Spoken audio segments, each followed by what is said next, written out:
आज हम बात करेंगे फास्टिंग शुगर और पीपी शुगर के बारे में और हम जानेंगे इसे आसान शब्दों में कि फास्टिंग शुगर क्या होती है और पीपी शुगर क्या होती है।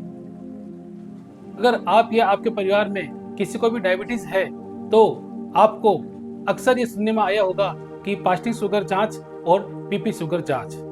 आज हम इसे आसान भाषा में समझेंगे कि फास्टिंग शुगर और पीपी शुगर क्या है और ये जांच क्या होती है। मुख्य रूप से शुगर की दो जांचें मानी जाती हैं, फास्टिंग शुगर और पीपी शुगर।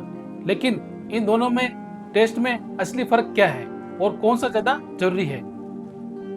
सबसे पहले हम बात करेंगे फास्टिंग शुगर के बारे में कि फास्टिंग शुगर क्या होती है। फास्टिंग शुगर टेस्ट अक्सर सुबह खाली पेट किया जाता है, जिसमें हमें 7 से 8 घंटे हमारे भोजन से पहले किया जाता है कि हमें कम से कम 8 घंटे का गैप होना चाहिए, हमें कुछ भी नहीं खाना चाहिए, यानी सुबह जल्दी उठकर किए जाने वाले टेस्ट को फास्टिंग टेस्ट कहा जाता है, जिसकी नॉर्मल रेंज 70 से 99 mgdl मानी गई है। यदि ये आते हैं तो हमारा शरीर स्वस्थ है, नॉर्मल है, शुगर नॉर्मल है। और यदि 100 से 125 आता है तो प्री डायबिटीज का सिंबल माना गया है। और यदि 126 या उससे अधिक आता है तो डायबिटीज का संकेत माना गया है। रात भर बिना खाना खाए आपके शरीर ने शुगर को कितना नियंत्रित रखा, जिसके लिए फास्टिंग टेस्ट किया जाता है। दूसरा टेस्ट होता है पीपी शुगर। पीपी शुगर अक्सर खाना खाने के 2 घंटे बाद किया जाता है।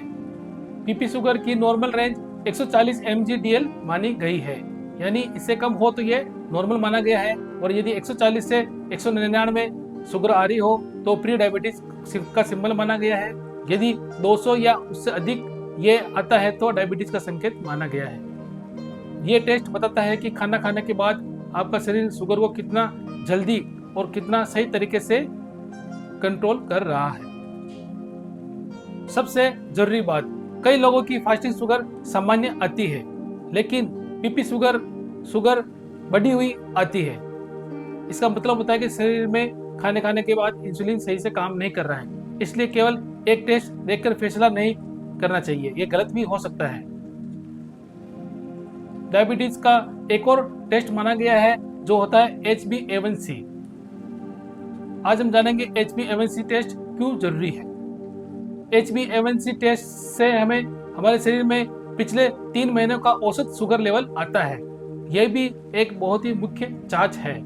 HbA1c हमें हर 3 महीने में करवानी चाहिए। ये सबसे भरोसेमंद टेस्ट माना जाता है। अगर आप डायबिटीज को कंट्रोल में रखना चाहते हैं तो फास्टिंग और पीपी और HbA1c तीनों ही जांचों की समझ जरूरी है, इसलिए हमें समय पर तीनों ही जांच करानी चाहिए। रिपोर्ट्स को सही तरह से समझें और डॉक्टर की सलाह से ही इलाज शुरू करें।